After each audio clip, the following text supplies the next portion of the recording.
Al campo Perraro di Vicenza si è svolta la seconda fase regionale del CDS assoluto, ultima chance per ottenere il punteggio necessario ad accedere alle finali nazionali.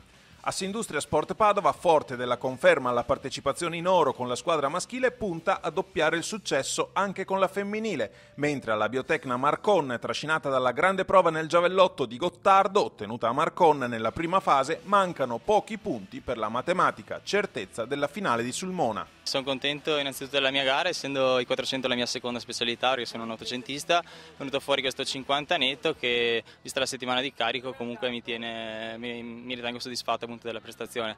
Siamo qua appunto col punteggio noi già confermato, siamo venuti a dare manforte a tifare le ragazze che devono fare il punteggio appunto per la finale oro, al quale noi parteciperemo già appunto a fine settembre a Sulmona.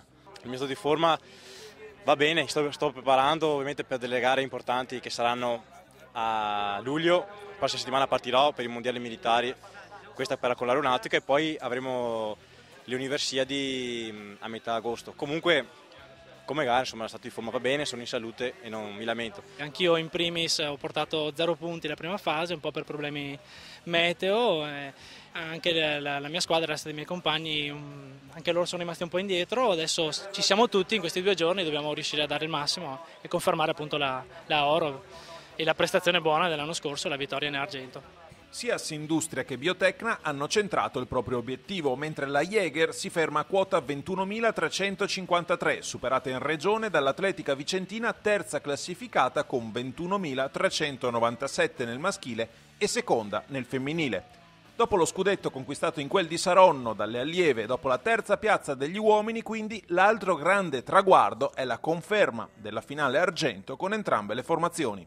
È stata un'esperienza eccezionale, sapevamo che avevamo delle potenzialità, però devo dire che le ragazze sono scese nella finalissima di Saronno con una determinazione elevatissima, assemblando fin dalla prima giornata una marea di punteggi di altissimo profilo, quindi quello poi ci ha portato a concludere 2 giornate con probabilmente il record di punti per questo tipo di finale e anche con il record in termini di maggior distacco tra la prima classificata e la seconda. E non finisce qui, perché ai mondiali allievi di Lille è un'altra vicentina, una delle grandi protagoniste della squadra italiana. Peschiamo proprio oggi una giornata di grande gioia, in quanto la nostra Ottavia Cestonaro, già protagonista anche dello scudetto delle allieve, si è giusta oggi qualificata per la finale del salto in lungo, quindi questo è una ulteriore gioia per lei, per tutti noi, soprattutto alla luce che per pochi centimetri non ha centrato la finale del triplo, quindi rimette un po' le cose a posto, soprattutto per questa ragazza che sta lottando anche da mesi con un problema non semplice al piede di stacco, e quindi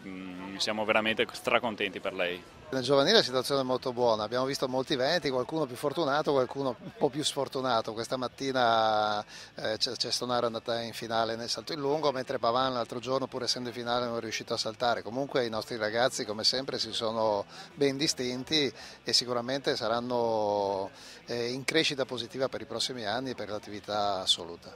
E Ottavia, con il 7° posto finale, si conferma una delle punte di diamante della squadra allievi. Ma torniamo alle gare di Vicenza per segnalare la buona prova della bellunese Elisa Scardanzan al suo primato stagionale nei 400 piani. Oggi ho voluto migliorarmi un pochino sui 400 metri, anche se non sono la mia gara, che sono un po' pesanti, gli ultimi 50 metri sono molto lunghi.